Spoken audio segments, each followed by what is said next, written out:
Yo, what's good? Today, we're going back to the 90s West Coast era, where gangster rap blew up, rivalries ruled, and one label changed everything. This is the real story behind Snoop Dogg and Death Row Records, the stuff they never told you. It all started when Dr. Dre discovered a young, hungry Snoop Dogg in Long Beach. They linked up with Death Row Records, the powerhouse label run by the notorious Suge Knight. This wasn't just another artist-producer combo. Dre and Snoop's vibe was like jazz meets street poetry, melodic but raw, smooth but hardcore. It was a sound nobody had heard before. Death Row wasn't just a label, it was a culture engine, and it was about to take over the world. Dre's beats were groundbreaking, and Snoop's flow was effortless, painting vivid pictures of life on the West Coast. Together they dropped The Chronic, an album that didn't just top the charts, defined an entire generation. Snoop's debut, Doggy Style, followed, cementing him as a superstar and Death Row as the most dominant force in music. Now, let's talk about the real contract stories. People think signing a record deal is just about making music, but back then, it was a totally different game. Artists often signed contracts that gave the label insane control over their money, their masters, and even their creative freedom. Imagine handing someone your whole playlist forever just to produce your first project. That's wild. For many young artists, the dream of getting signed overshadowed the fine print. They were giving away the rights to their own work, sometimes for decades, without fully understanding the consequences. It was a common practice, a dark secret of the industry where the label held all the power. And the artist was often left with just a fraction of the profits from their own hits. At the center of this empire was Suge Knight. Was he a kingmaker or the king of chaos? The truth is, he was both. To some, Suge was a protector, a figure who shielded his artists from the dangers of the industry and the streets. To others, he was an intimidator, a man who ruled with an iron fist. Death Row's rise wasn't just built on classic albums. It was built on fear, street ties, and strategic power plays. Rumors swirled about intense studio politics, rivalries being handled outside of the music, and a culture of keeping artists in line. Suge built a kingdom, a fortress around his talent. But every king's crown has thorns. He created an environment that produced some of the most iconic music of all time, but it was a high-pressure, high-stakes world where loyalty was everything, and crossing the line had serious consequences.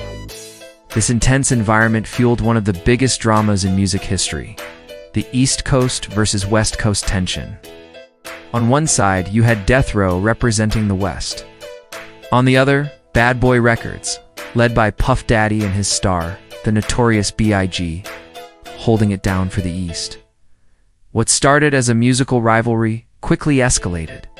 It became more than just rap. It was about drama, a media frenzy, regional identity, and turf.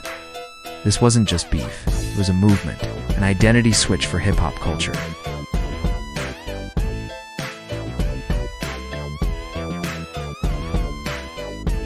The tragic deaths of Tupac Shakur and the notorious B.I.G. marked the devastating peak of this feud, leaving a scar on hip-hop that is still felt today.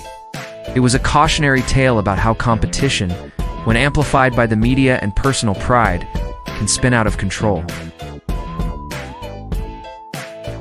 He wasn't just a rapper, he was iconic energy.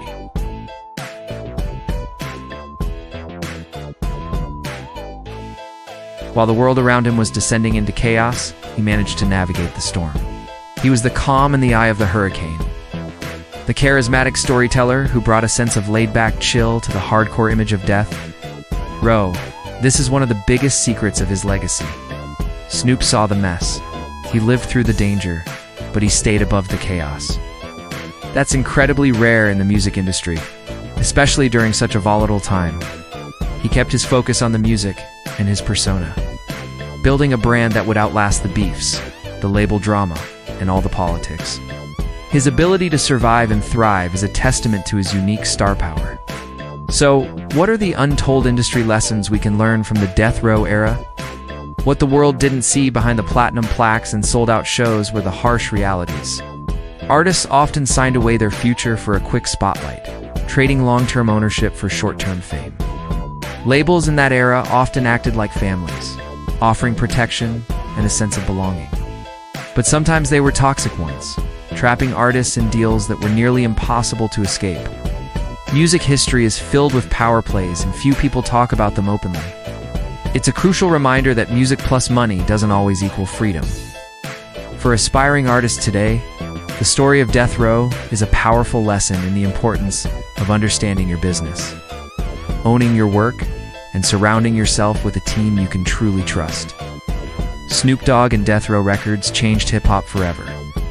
They gave the West Coast a powerful voice and created a sound that still influences music today. But behind the hits were contracts, politics, and a whole culture shift you never saw in the tabloids. From the creative genius of Dre and Snoop to the complex reign of Suge Knight, it's a story of incredible highs and devastating lows. It's a raw piece of history that shows just how complicated the path to greatness can be. If you want to see more deep dives like this, hit subscribe, smash that like button, and drop your thoughts below. What secret should we unpack next? Thanks for watching.